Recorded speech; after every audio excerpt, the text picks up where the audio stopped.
Bonjour et bienvenue sur le site Testeur Auto. Aujourd'hui, je vais commencer le test de la montre Garmin Fenix 3 que voici, que j'ai entre les mains. Alors j'ai cette montre pendant 3 semaines seulement, donc ça va être un test express. Dans cette première partie de la vidéo, nous allons voir ensemble les différents boutons et les différents menus qui composent cette montre. Dans une deuxième partie qui sera plutôt sur la semaine prochaine, nous irons dans le mode de l'entraînement et de la programmation avec cette montre, donc beaucoup plus complet également. Et dans une troisième partie, je vous donnerai mon avis et mes commentaires sur les tests terrain que j'aurai effectués pendant ces 3 semaines de tests intensifs. Et bien sûr, en attendant, vous êtes libre bien sûr de vous abonner gratuitement à notre newsletter et de recevoir en cadeau des PDF sur l'entraînement, sur le matériel outdoor. Donc maintenant, c'est parti. Nous allons rentrer plus en détail dans cette montre. Suivez-moi. Alors voilà la montre Garmin Fenix 3. Donc on voit que le look est quand même assez sympathique. Niveau épaisseur, bon, on va dire elle est normale par rapport aux autres Garmin, par rapport aux montres de ce standing là. Elle est composée de 5 boutons. Ah, vous voyez qu'on peut afficher les messages et tout, donc ça on va l'enlever. Et donc elle a donc 5 boutons. Le bouton ici Light qui permet de faire du rétroéclairage en appuyant dessus. Je vous montrerai dans un endroit plus sombre. Et sinon, si vous laissez le doigt appuyé dessus, vous pouvez éteindre la montre. Vous avez ensuite le bouton Stop Start qui est ici à droite en haut. En cliquant dessus, vous pourrez accéder directement dans le menu entraînement pour choisir votre prochaine course. Mais ça fera l'objet, comme je vous l'ai dit, d'une autre vidéo. Vous avez le bouton back ici qui sert à revenir en arrière. Donc par exemple, vous êtes ici, vous faites retour en arrière en appuyant sur le bouton back. Et là, nous avons donc 2 boutons up et down.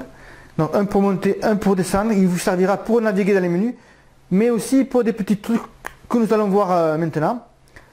Alors pour entrer dans les menus paramètres, etc., il vous faut, excusez-moi, simplement laisser le doigt appuyé sur le bouton up. Et voilà l'onglet des paramètres qui apparaît. Donc il y en a plusieurs. Hein. Il y a paramètres entraînement, nous verrons ça la semaine prochaine. Le mode horloge aussi, enregistrer la position, si vous voulez enregistrer les coordonnées GPS de là où vous vous situez. Le mode navigation, le mode historique qui comprend bien sûr tous vos derniers entraînements et les statistiques. Donc je vais remonter, on continue à descendre d'ailleurs, sur les paramètres.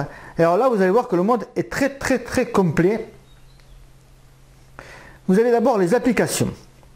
Alors dans les applications, ce sont bien sûr toutes les disciplines sportives que vous pouvez pratiquer. Donc nous avons le triathlon, la course à pied en mode trail, la course sur route, la course en salle également, le vélo en salle, la piscine, la natation mais en eau libre, randonnée, un mode ascension, je pense que ça va être le mode escalade également aussi, ski et ski de fond. Et bien sûr, vous pouvez également, si vous le souhaitez, ajouter de nouvelles applications. Alors, je n'ai pas trop regardé sur leur site internet, mais je pense qu'il est possible de télécharger de nouvelles applications. Alors, si vous rentrez, ensuite, nous avons également le mode cadran de montre. Alors ici, c'est pour régler le mode montre et voir ce que vous désirez voir à l'écran. Alors, je reviens ici en arrière.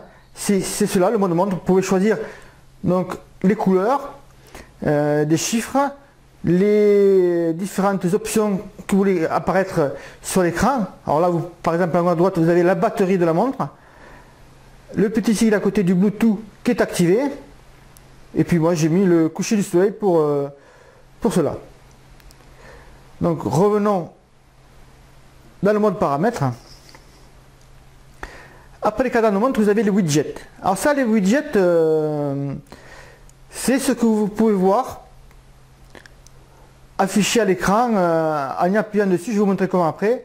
Alors, vous pouvez faire afficher le compas, l'altimètre, le baromètre, la température, la caméra. Bon là il est masqué parce que tout simplement je n'ai pas la caméra Garmin. Les commandes musicales, la météo, les notifications, donc c'est les réceptions d'emails, les réceptions des SMS et des coups de téléphone, le calendrier, la remise en forme. Mais également, en allant sur le site de Garmin, vous pouvez télécharger des nouveaux widgets. Je n'ai pas trop regardé, j'essaierai d'en installer un pour la prochaine fois. Alors ces widgets, comment on fait pour les avoir? Alors, je vous rappelle que vous devez laisser appuyer dessus pour afficher le menu paramètres et toutes les autres options à régler. Alors pour laisser tout simplement avoir arrivé les widgets, il suffit d'un simple clic sur le bouton Up et là vous avez les widgets qui apparaissent. Donc là vous pouvez monter et descendre également pour les voir. Les différents widgets que je vous avais montré tout à l'heure. Là nous avons la météo. Et il faut savoir également que vous pouvez rentrer à l'intérieur du widget. Par exemple pour la météo, on clique sur le bouton Start Stop. J'ai un appel entrant, donc bien sûr je ne vais pas y répondre. Et comme par hasard ça se produit au moment du tournage de la vidéo.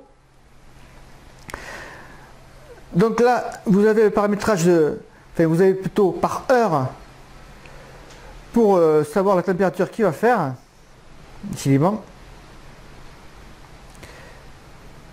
Et si vous continuez à naviguer dans ce menu météo, nous aurons la météo sur la semaine, enfin sur les 4-5 jours qui suivent.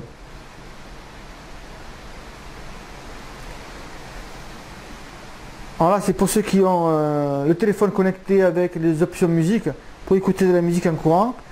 Je ne l'ai pas installé, donc je ne l'ai pas encore fait fonctionner.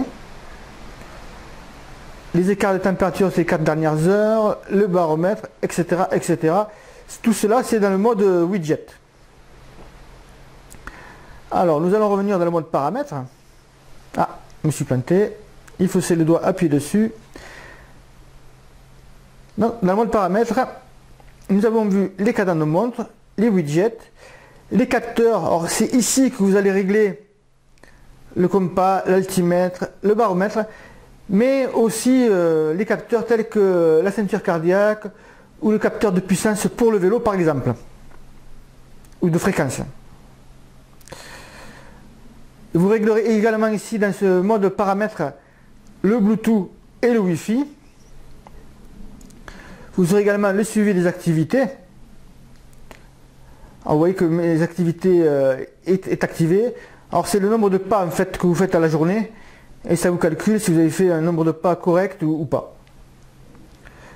Le mode navigation, le mode système, c'est le mode où c'est que vous réglez votre profil utilisateur, mais également les hotkeys, la langue, l'heure, bon, tout cela, ce sont les paramétrages habituels à la montre.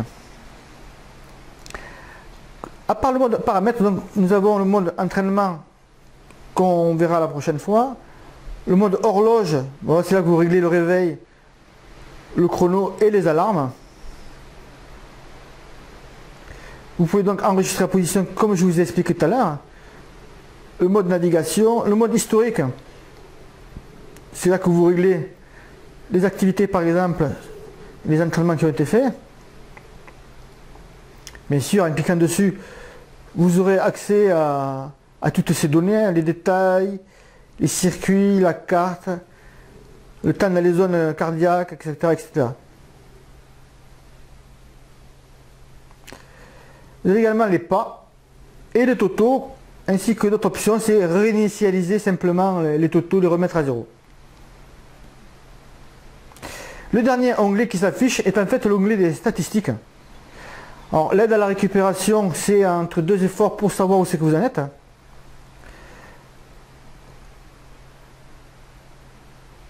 Et il vous affiche le nombre de temps de récupération que vous avez à faire par rapport à votre dernière activité et le temps qui reste. La VO2 max vous donne le résultat, bon bien sûr c'est théorique, ainsi que le prédicteur de course et vos records ainsi que l'odomètre. Profil utilisateur, c'est là que vous réglez votre âge, date de naissance, taille, poids, etc. etc. Et voilà, cette première vidéo pour la découverte des boutons et des différents menus que compose cette montre Garmin Fenix 3 est maintenant finie. J'espère que cela vous a plu. Si vous avez des questions sur cette montre, c'est le moment de me les poser en dessous de cette vidéo dans les commentaires. J'y répondrai avec très grand plaisir. Et n'oubliez pas de vous inscrire sur notre newsletter pour recevoir en cadeau des PDF sur le matériel, l'entraînement ou encore la nutrition. Je vous dis à très vite sur le site Tester Outdoor. Dans une prochaine vidéo, à bientôt.